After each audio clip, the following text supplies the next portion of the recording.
Hello everyone, আসসালামু আলাইকুম। কেমন আছেন সবাই? আশা করছি সবাই ভালো আছেন। আর আজকে আমি সকাল সকাল কী করলাম সেটা আপনাদের সঙ্গে শেয়ার করব।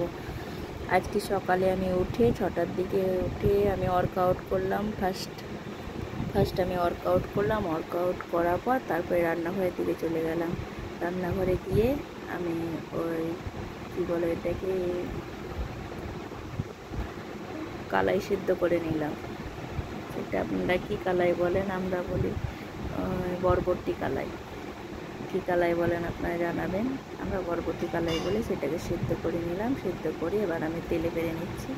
তার জন্য আমি একটু আদা রসুন পেঁয়াজটাকে লাল করে একটু আদা রসুন বাটা দিয়ে দিলাম। লবণ, হলুদ দেওয়া ছিল বলে আমি হলুদ অল্প করে দিলাম। আর আমি একটু দিয়েছি জিরার গুঁড়ো। এবার আমি সব মশলাকে আলাদা আলাদা করেছি, যেমন জিরাটাকে আলাদা, ধনেটাকে আলাদা, সবকে আলাদা আলাদা গুঁড়ো করেছি, গোলমরিচটাকে আলাদা বলেই শুধু আমি এখানে জিরার গুঁড়ো দিলাম। দিয়ে মশলাটাকে একটু কষিয়ে নিচ্ছি। কষিয়ে নেওয়ার পর